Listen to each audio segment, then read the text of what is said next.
What's up, everyone? Welcome back to The Healthy Diabetic. This is episode number 331, episode 2 of our live show. What's up, Graham? How you doing, bud? What up, bruh? How's everything going Good. with you? Good? Good. I just heard from a buddy in Columbus. You have standing snow?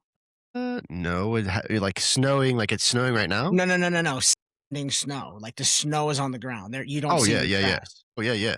Heck yeah, Oh, we've how had long has it snow been? for How 3 long is weeks. really? 3 weeks, yeah. That is not normal. I wonder how Well, many we probably got almost 2 feet of snow.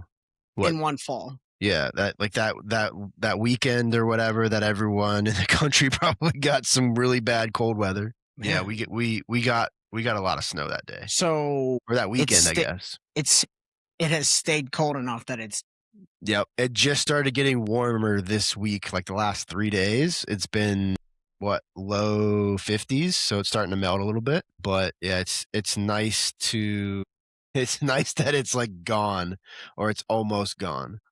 I was gonna say not to brag, but to brag. I sent a picture of I live in Florida. I mean, I sent a picture of the grass and the vegetation because it's all frostbit. It's all dead. It looked like a fire came through here. That's And crazy. my buddies said, "Brother, I haven't even seen my grass in 3 weeks," and That's crazy, man. we had a good chuckle about it. But do you want to say your disclaimer? Yeah, Jump yeah. right in. So yeah, we're everybody, thank you so much for joining us. If you're on the live right now, welcome. Remember, everybody, this is a brand new show that Graham and I are starting. It is a live show.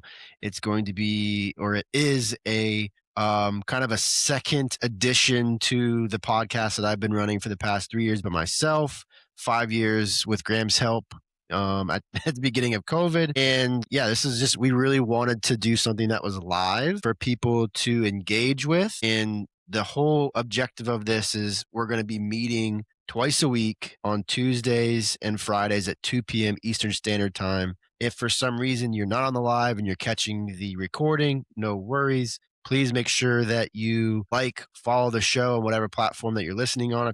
If you're watching on YouTube, make sure you like and follow the page so you're notified when new episodes drop. And the same thing if you're listening on Apple Podcasts or Spotify.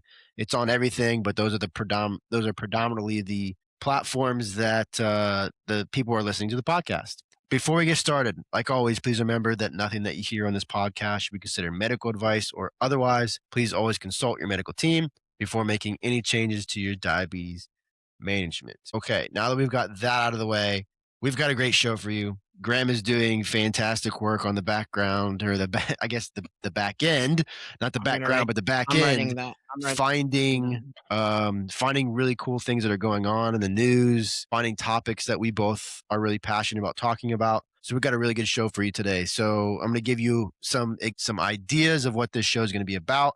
We might not get to all these topics, but that's okay. So some of the main topics that we're going to focus on today is time and range, A1C, and then using AI to fine tune diabetes. That's another one that Graham kind of put in our topics for today. I'm really excited to talk to him about that one. We might get to insurance. I've been talking a lot in Instagram with people about insurance. It's still the beginning of the year. People are still trying to find if they're staying with their insurance, if they're switching their insurance issues. So I kind of want to maybe dive into that a little bit. In the news right now, Graham and I are going to talk for sure. I think today we're going to talk about screening children, screening your kids, screening yourself. There's some really good things that I've put out on the podcast before, and I'll link that specific episode that I had in the show notes so you guys can kind of watch that episode as well as an entire episode on this topic. We also might talk about Nick Jonas and his new album, which is going to be really cool if we get to that one. We might go over Afrezza. We talked a little bit about Afrezza last time, but I do want to do a big deep dive into Afrezza and then redefining early detection for type 1 diabetes, which is Hey, kind of going along with the screening, but yeah. let me just I put the Nick Jonas one on there. You Yeah, know who Nick Jonas is, right? of course. Yeah, he's a good advocate for T1D. He's wearing his CGM in his new album cover. That's really all. Yep. That's really all that it is. It's called Sunday's Best, and you need to look at the picture. It took me a while. Yeah. I looked at the article that you put in there. Mhm. and it was yeah, it was kind of cool. It was cool. Hey, and another thing, just so you know, to go back a second, on the episode that we didn't post, I started taking a little side notes of funny things or um misspeaks that you made. Yeah. And I just wrote that one down. So Graham is working on the background, but the back end. And the other one that you said, instead of a synopsis, you said a synops. I have Okay. that one written So down. everybody, Synops. Synops. I Graham wrote must that be down. drafting or getting a bunch of stupid things that I say You should on see the my note. live from You the should see shows my note. that he's going to throw in my face eventually. So you never know what's going to happen in this show. Because you threatened it. Let's do a Frezza. I want to hear Okay. I don't want to bore people with it because it's not overly interesting or anything like Well, that. I think it's very overly interesting. We talked a little bit about it last time. Oh, It's not overly interesting to you no, no, because no, you no, don't no. use it. But we hit on it hard on the episode that we didn't post. Yeah. This update, the thing that's out now, is updated instructions from the FDA to help you cycle off of MDI or pumps to go to Yeah. Afrezza. And that was the discussion that we had. So without beating a dead horse, go for it. Well, that was we also talked a little bit. Didn't we talk about that in the last episode too? Well, we've talked a lot of I mean, to be honest with you, you and I speak a lot about it because you have had experience with it. So, Yeah. I think it's a little, uh, muddy, the muddied waters, but again, I thought it was pretty interesting if you read the articles or what's happening that, again, the FDA is taking a step back from the direction that we all thought. Yeah. Well, but even from our last conversation about this, and just to hopefully give people a kind of I don't know what you would call it, just kind of a back end understanding, clarification of what we've You need talked help with about, you need a word, a what we talked about in the past. summarization to summarize? Hey, I said clarification. We're good. We're good. You That's use it. back end Clarification. again. Go. So what? So what? Back end's a good word, man. Leave me alone.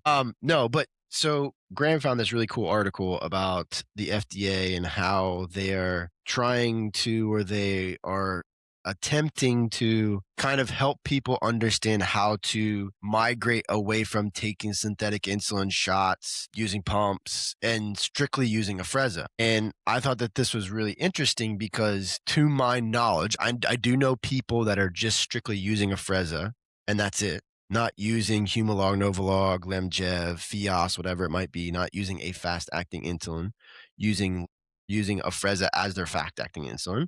I do know people that are doing that, but I also know a lot of people like myself who are using Afrezza in conjunction with other fast-acting insulins. I thought it was very interesting to read that article and Graham have that conversation last episode a little bit with you about this topic because in my thought process of using inhaled insulin, okay, it just like anything, it has its good and bads. It has its ups and downs, right? Here's the example of maybe not a negative, but something that I have thought about as I've used Afrezza for the last 2 years, and that is like sickness, right?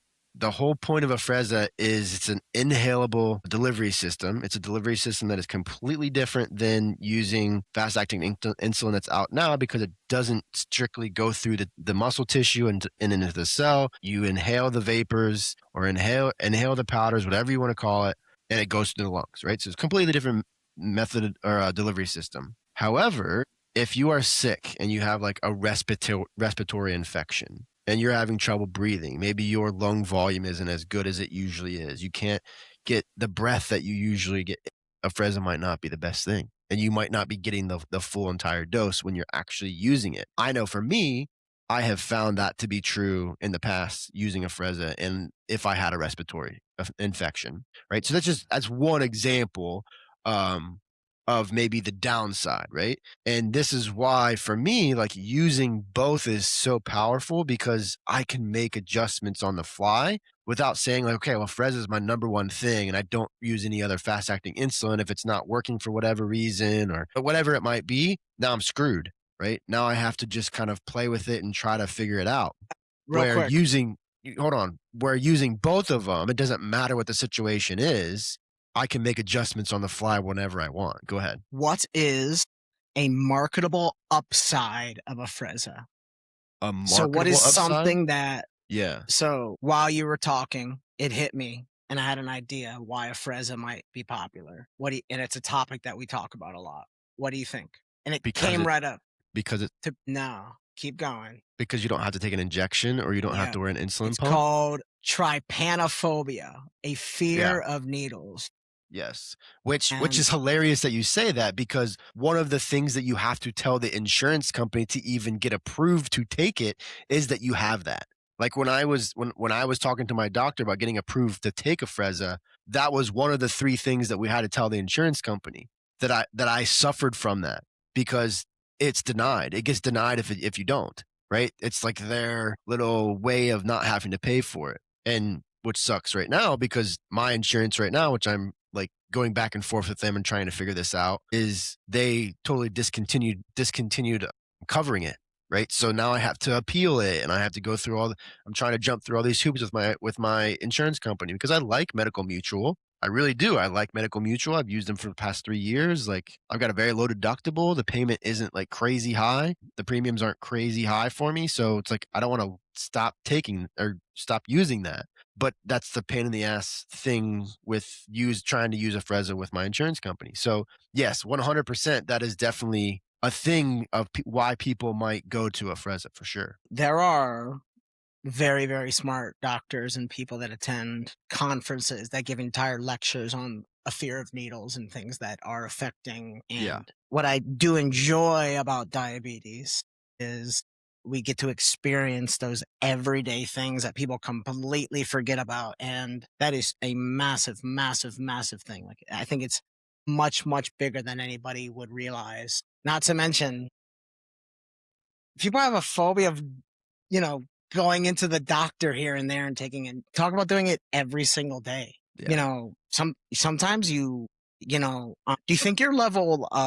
you think your pain tolerance is higher than most people because of diabetes? Maybe.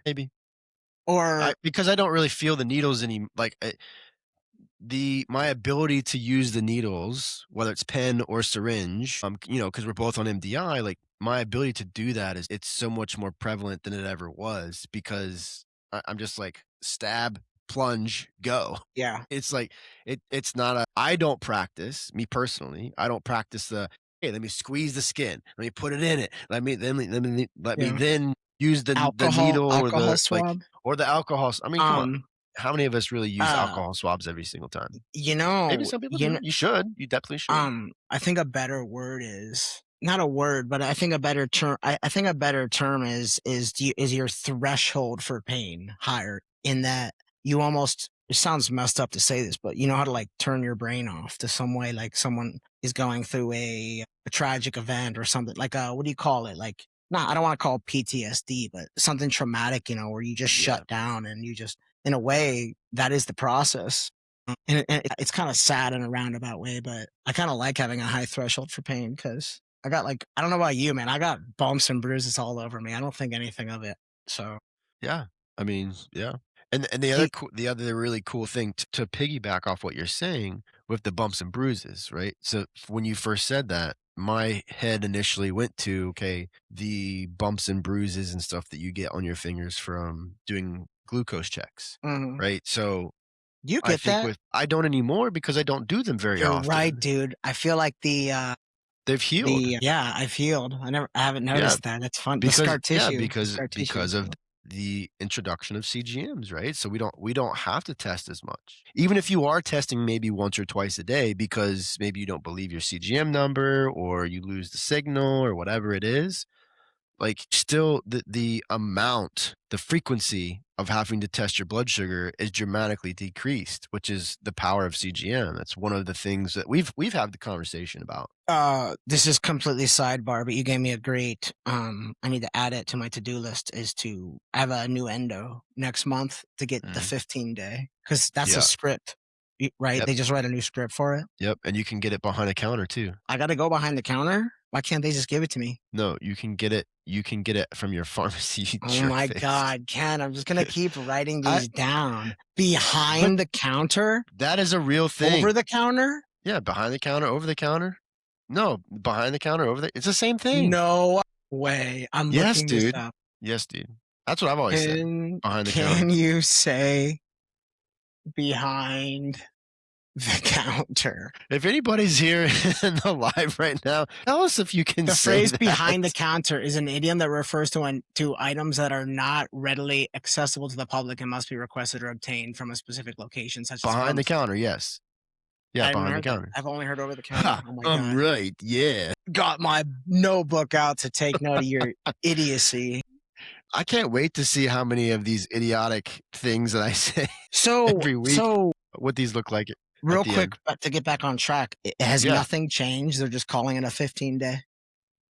No. Like, is it gonna be the No, exact actually, same every I've actually talked to one of the reps that I'm good friends with here in Columbus, and she said the same thing. She thought maybe it was like they just, slapped a 15-day on it and called it a day, but they which didn't. I They still they think it is, changed but they changed some of the components in it. They changed the adhesive, I believe. Like, so they're attempting to make it not just the same as the G7, but make it 15 days, right? So I'm excited for it.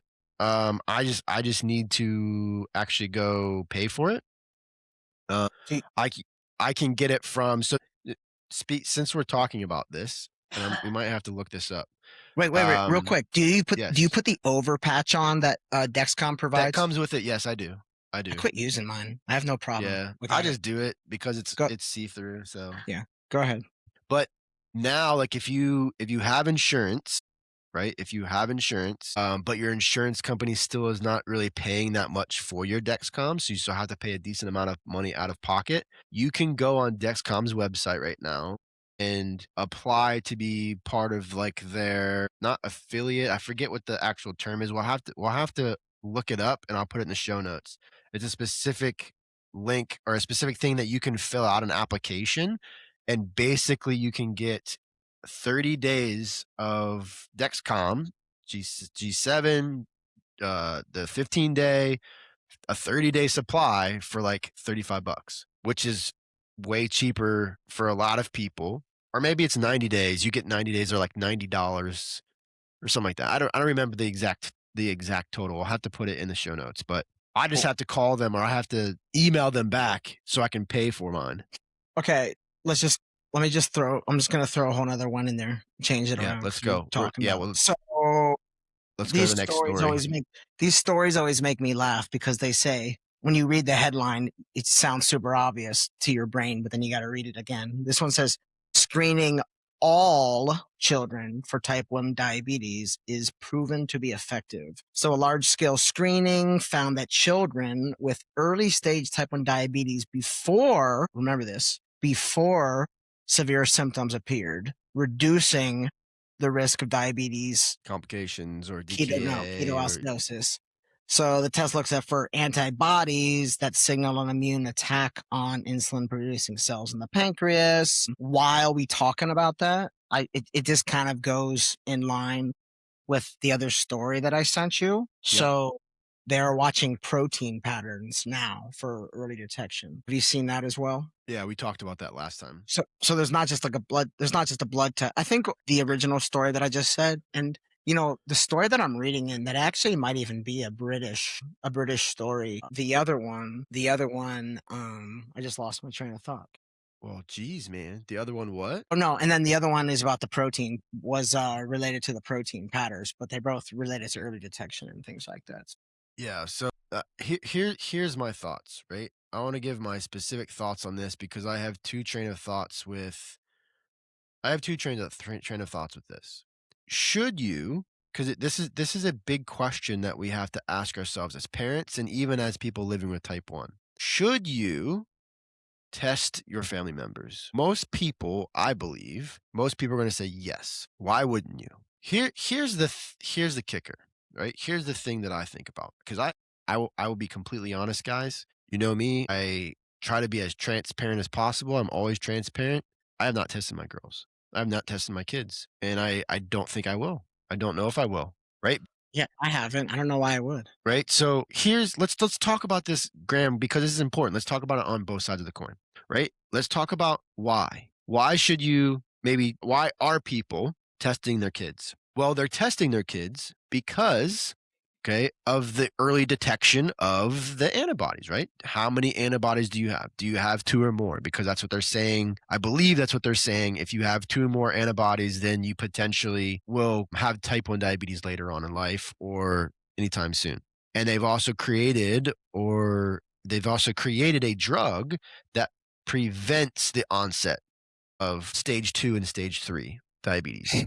I think it's stage 3. Anyways, so that's why people are doing it. But the thing That that I think sounds like about is the thing that I think about is regardless if I'm regardless if I am pushing off stage 3 or not. Right? Stage 3 is beta cells are dying off. I have type 1 diabetes because I need insulin, right? That's stage 3 of this whole process. Regardless if I'm going to get to stage 3 or not, and regardless if I push it off for 3 more years or 4 more years, right? I'm still going to get it, right? That's at least what they're saying to my knowledge, right? They're saying that we're still going to get it and we're going to help the immune system, or we're going to help the system by giving this medication and allowing the system to not get to stage 3 anytime soon.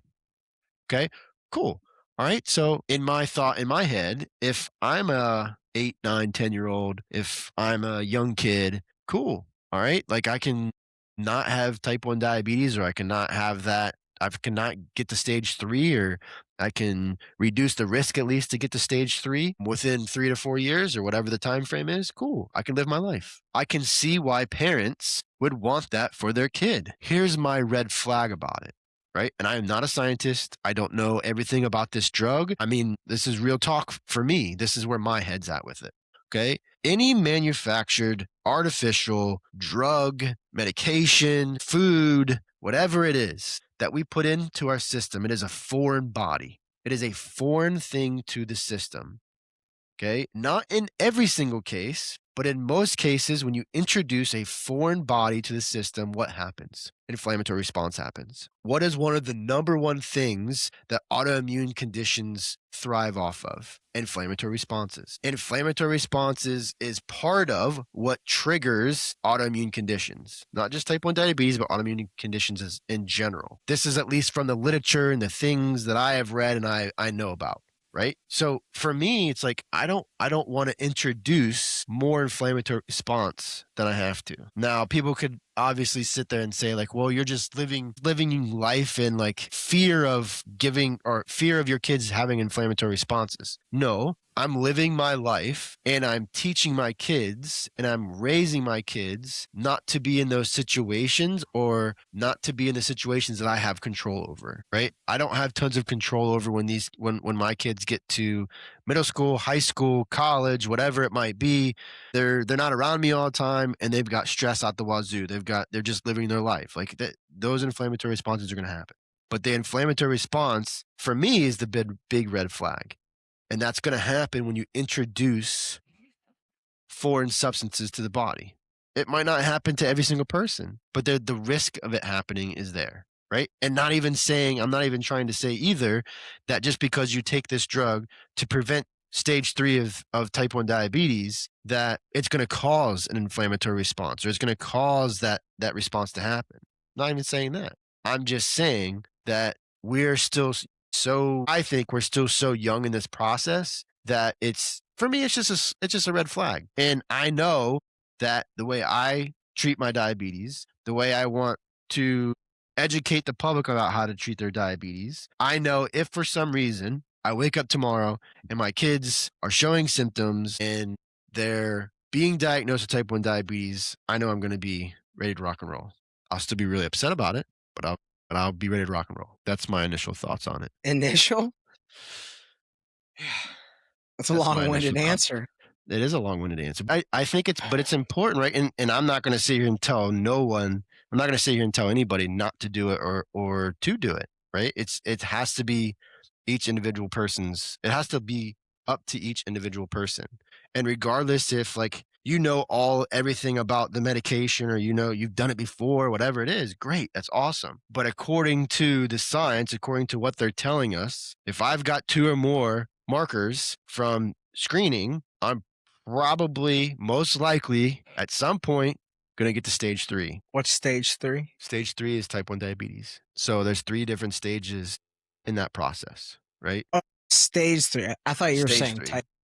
No, no, no, no, no, no, no. It's just stage. I'm pretty sure there's 3 stages. I'm pretty sure. I could be wrong. I'm pretty sure there's 3 stages. So once you get Because to stage 3, you are technically in type 1 diabetes because you need insulin to help beta cell. You need insulin to help with your beta cells because most of your beta cells are dying off. hmm. That's what I believe that they call stage 3.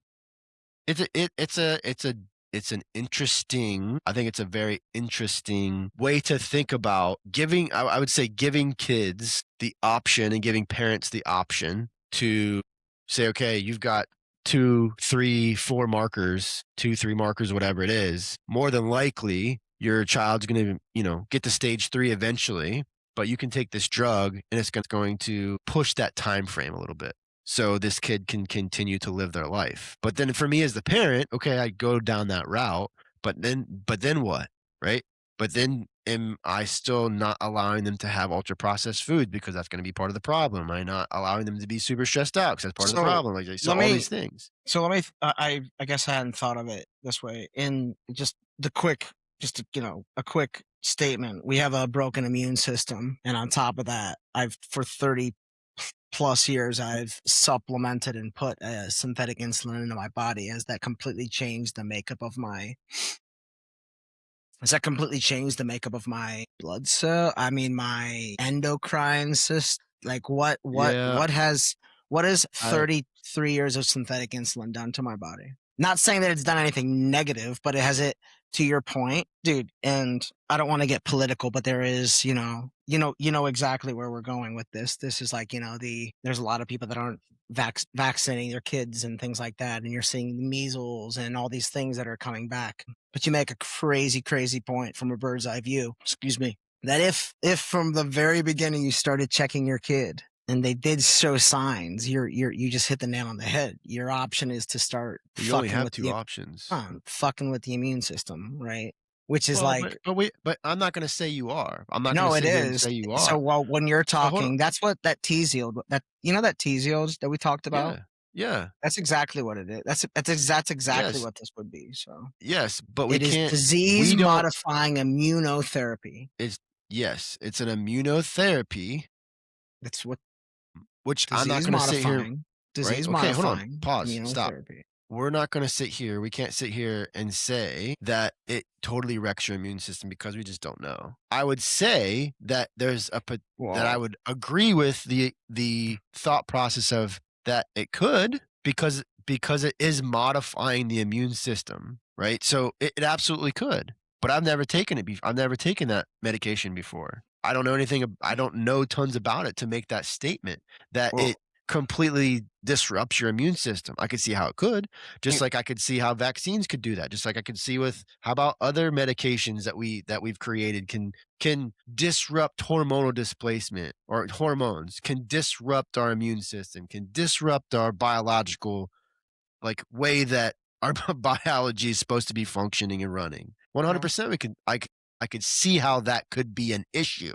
But to sit here and say like, "Oh, if you take this drug, you're screwing with your immune system." I well, kind of you believe said, it, but I'm not we can't sit there and say that that's what it's happening. I think what is 100% evident is that we are certainly at the front lines of testing things out. We are the guinea pigs of a lot of things with diabetes without, But so is any in other person hundreds that of has a years from chronic now, condition, Graham. huh?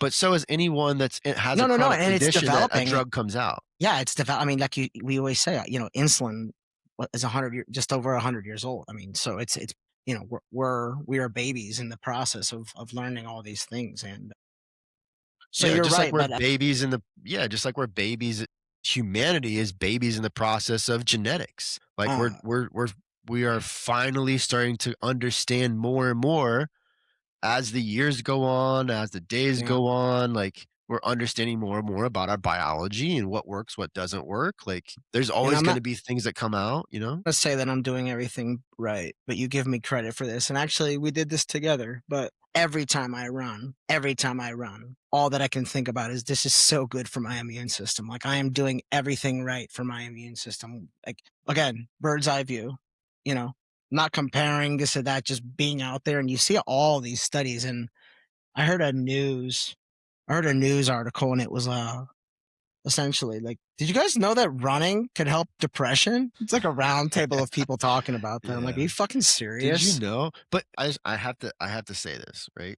Because I was talking to a client this morning, actually, one of my fitness clients this morning when I was training them. We're talking about research studies basically. And here's the thing that we all have to understand about a research study. When a research study gets published, there are specific things that go into that research coming out, right? So you cannot take that research study for face value, regardless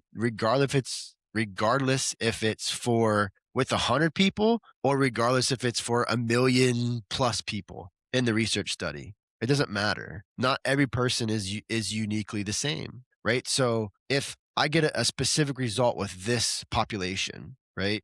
Well, this other population over here, they didn't go through the same study. They didn't go through the study.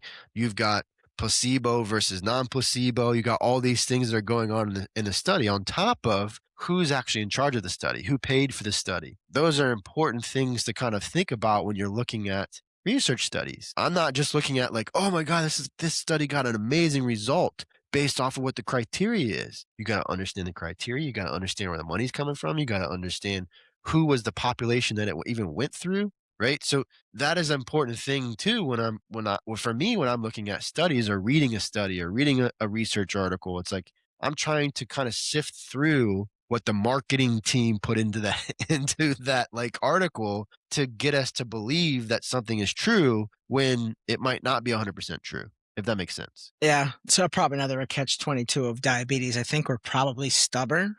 We're probably stubborn people in that we probably need to touch it and feel it and do it ourselves. And Yeah, probably not more really. things than you realize too.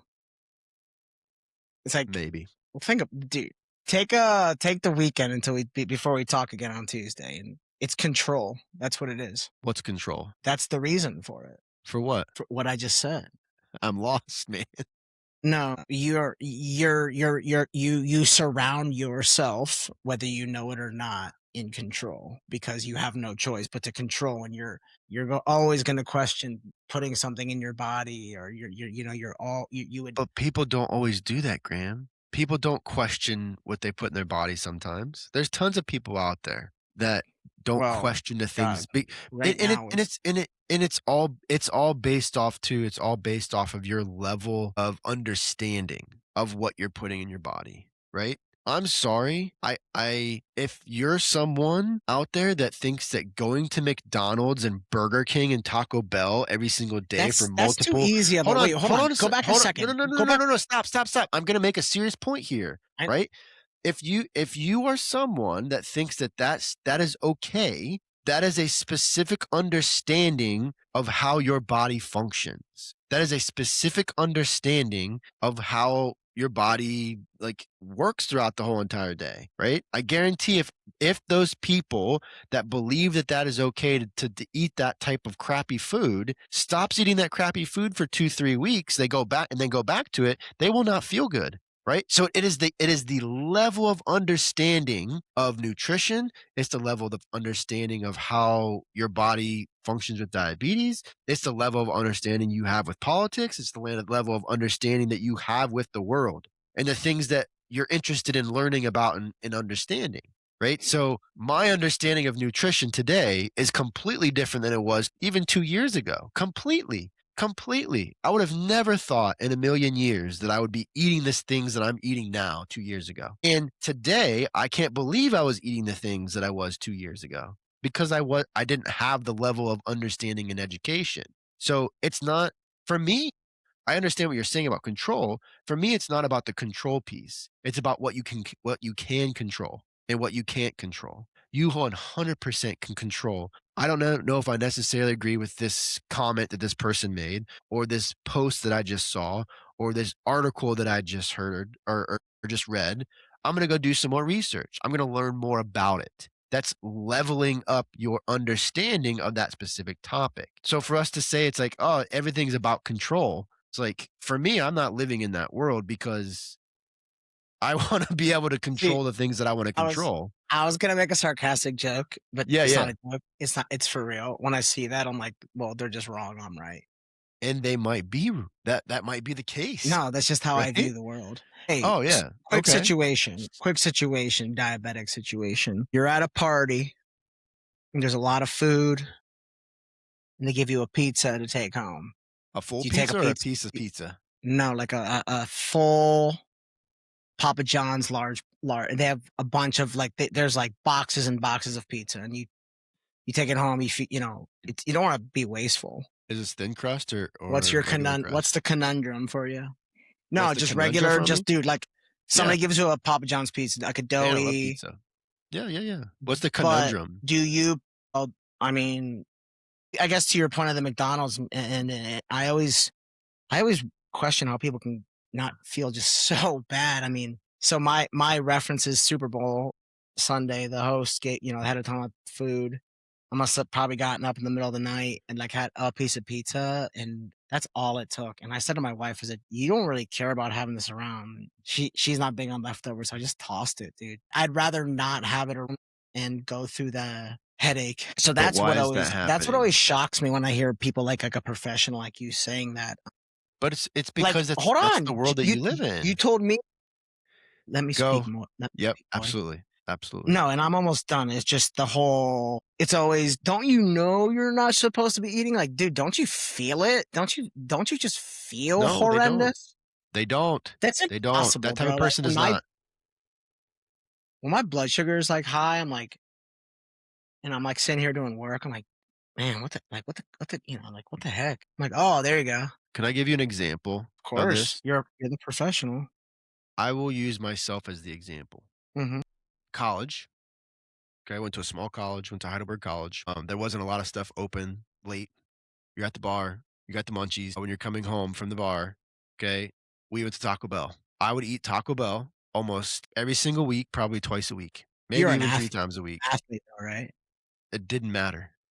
I'm We're just talking about a asking. f right? Yeah, yeah, Set the scenario, please. right? I am You're an setting the athlete. scenario. Take the athlete out of it because being an athlete does not matter I'm in this saying, but I'm scenario. saying leading up to college, you had played sports, you had an appetite like an athlete, you were able to, right? So we're not talking about that. All we're talking Okay. about And I'm just what trying to we set the scene. Just trying to set the scene so I understand. but the yeah, okay, but the athlete Pete does not matter. So you're But setting you're the not like a scene. fat guy who goes to Dude, you're not hold like a on. tou Stop, pause, stop. Okay. So you're finish the talking about story. something very specific, right?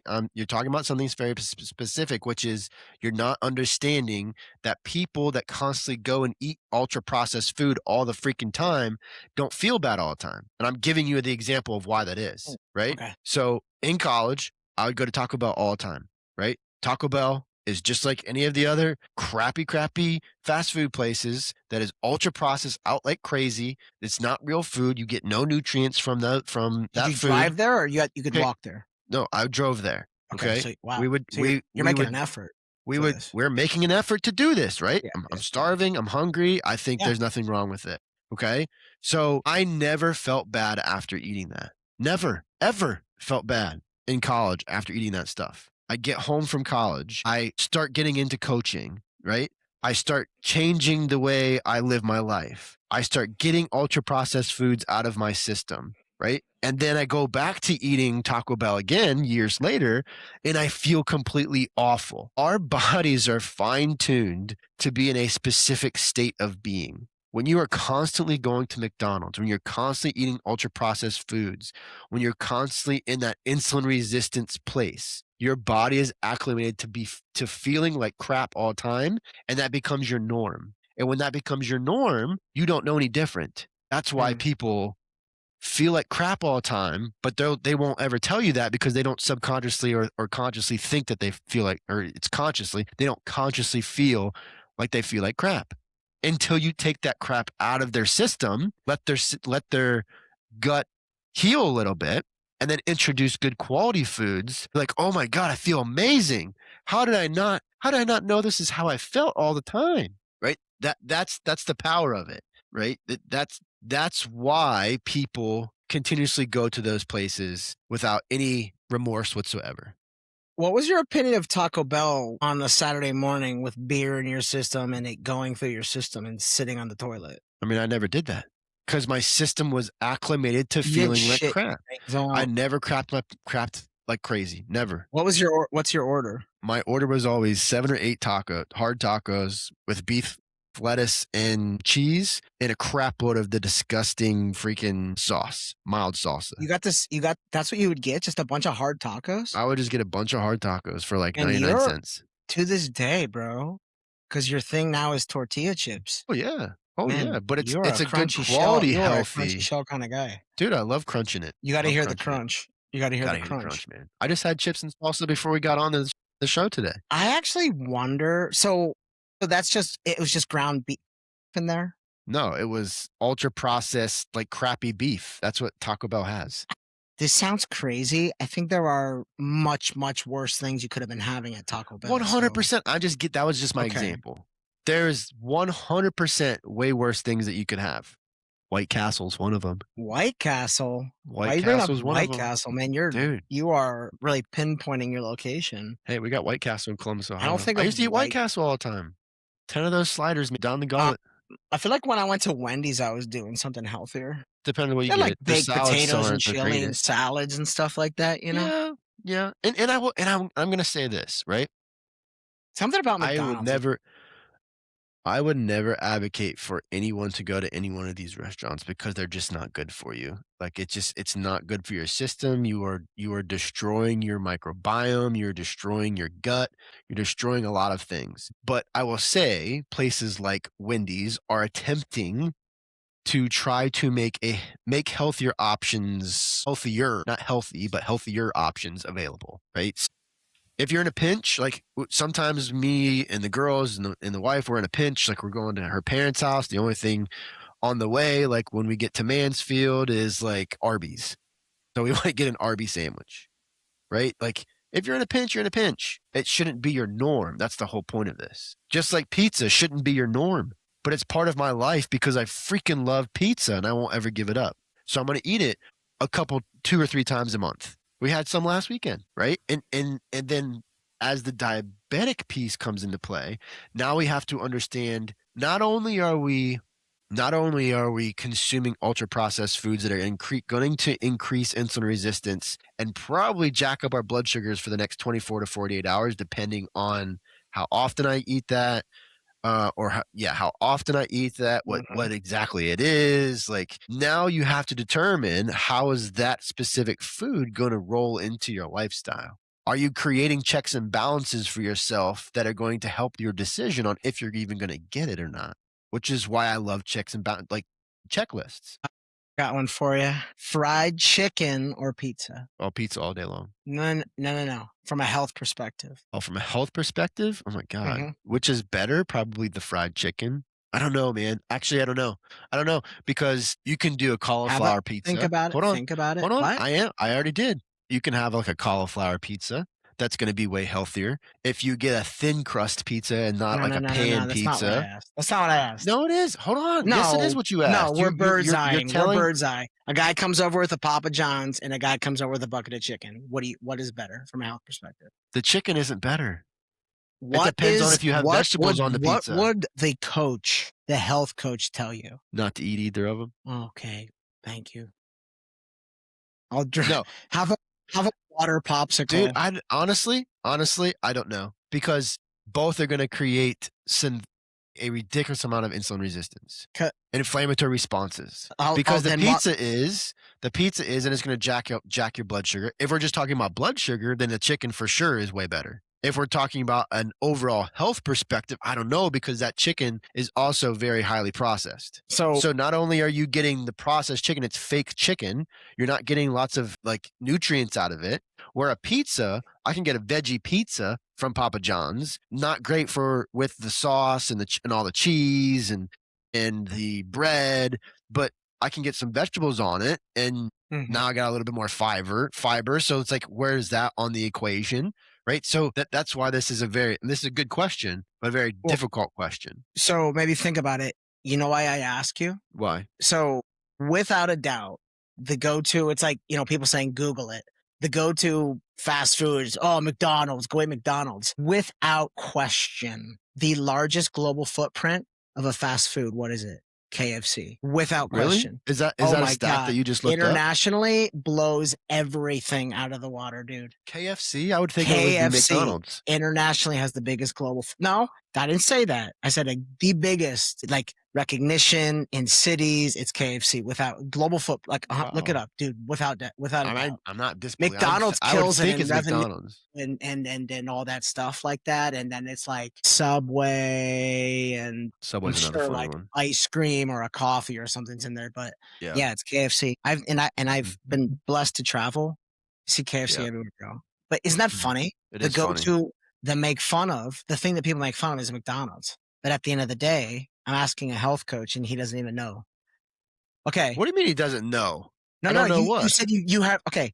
I got one. McDonald's, KFC, Papa John's. McDonald's, KFC, Papa John's. I'm supposed to rate these? What would you as a health, what's the best for you? Can you get grilled chicken at KFC or is it all fried? I don't know. I haven't been to KFC forever. No. So, Big no? Mac. Hold on. Okay, hold on.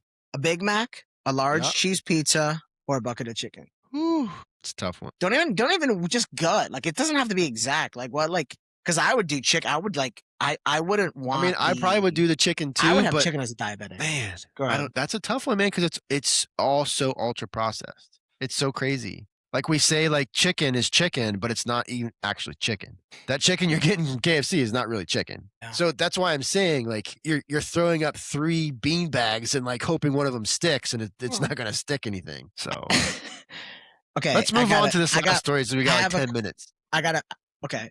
Well, okay. Well, we don't What's your have any question? time. We only have 5 minutes, so let's just kind of like Well, I want to get to this last story. I- So well, you have to book we'll have to shelf it, bro. Which one? Which one? Which I want we got through the all the news. We didn't get to the yeah. topic. So yeah. So I want to just talk real quick. We can get through this in 5 minutes, maybe 10. Which Okay. one? Time and range versus A1C. Okay. We've talked about this before, right? Go for But it. it's the more and more I look at my blood sugars, the more and more I look at tracking things, and the more and more I look at how does my blood sugars react? How can I manipulate my blood sugars to get to my target, right? So there's 3 things I want to talk about here. A1C versus time and range versus target. And when we say target, what do we actually mean? When I say to you, Grant, target, what do you think I mean? My personal target. Yes, thank you. Very good. Yes. So it is target because the reason I say that is because some people talk about time and range as like, oh, get to your target range, right? We hear that term thrown out in diabetes too, is like target range. But target range is not what we're talking about. Every single diabetes decision that you make to manipulate your blood sugars, to have good stable blood sugars, should be based off of a specific number that you feel comfortable with, right? If every decision went well, if every single thing throughout the day went amazing, what is the blood sugar that you want what do you want your blood sugar to be? For me, it's 100. Every single decision that I make is based off of me getting my blood sugar to 100, whether it's from a low, whether it's from a high, whatever it might be. Every single decision is based off of that one specific factor. That one specific factor, right? So it's really, really important for all of us to understand this because we have to understand the difference between time and range, target, blood sugar, and A1C. Right? Everyone knows what A1C is. It's the metric that we get, the number that we get at our doctors, and it tells us what our average blood sugar is for the last 3 or 4 months. That's what time and range is. Or I'm sorry, that's what A1C is. But when we look at that, is that the most important metric? For so long, we've been told that it is. That is the metric that they look at. And now, rightfully so, we're going to more time and range. Like, what is your time and range? But here's my thing. Here's my ultimate thing with time and range. The standard default time and range is 70 to 180, right? So hypothetically, if my blood sugar is always at 170, I'm 100% time and range. But we know the A1C, the average blood sugar, the risk for complications are going to be way higher at 170 than it is at 100 or 120 or 130, right? So that's why for me, time and range it's important, but it's not as powerful to me as what my target blood sugar is. Because I want my blood sugar I want my time and range to be over 80%. That's my goal, is to be over 80%. But being able to understand that time and range isn't the number one thing that I'm looking at is very important for me. I'm also looking at not just target blood sugar, but I'm also looking at variability, because variability is going to do what? It's going to give us some insight into our stability, which means I don't have these lines on my blood sugar meter that is on my CGM that's like up and down, up and down, up and down, up and down. I have these nice, good, like little just arches, and it comes back down, and it's not going out of range, but it's maybe, going up to maybe 160, 170, and then coming back down, like whatever it might be. Like that's good stability. This up, down, up, down, up, down, up, down, that's not good stability. So I'm looking at that as well when I'm looking at my CGM graphs, right? For me, when I talk to people about blood sugar and blood sugar regulation, manipulating their blood sugars and blood sugar stability, I'm not just looking at A1C. I'm not just looking at time and range. I'm also wanting to understand what is a good, comfortable number for you. For you, not for your doctor, not for me, not for Graham, for you. What's a good, comfortable number, right? I worked with a client before, and his comfortability, because he was so scared of lows, was 140. That was really high for me. I don't want to be at 140 all the time. But we corrected stability, blood sugar stability, because now we had a target to get to, instead of just treating a 200 all the time, treating a 250 all the time, treating a 180 all the time, right? And just throwing something at the wall. Now we actually have something to measure. How close are we to 140? What's the percentage of that? What is our time and range? And you can also adjust that time and range when you understand more about what your target is. There's my rant about A1C time and range. We'll have a longer one about it next time. Yeah. It's just I think those metrics are just, they're so important to No, understand. it's super important. I want to look into it a little bit more actually. So Yeah. This like yeah. Everything for me, everything changed. I gained so much more stability when I redefined what I wanted my blood sugar target to be. Because instead of making decisions to be in range, which is a lot of times what we're being taught is, hey, let's make a decision to be in range. And then let's make a decision to be in range based off of what activities you're doing and all this stuff. No, I'm making decisions based off of what my target blood sugar is. And the good thing about that is, like with the insulin pumps, I can set it to 110. I can set it to 100. I can set it to whatever, 120, 125. And then now the algorithm helps me get to that target. yeah. Yeah.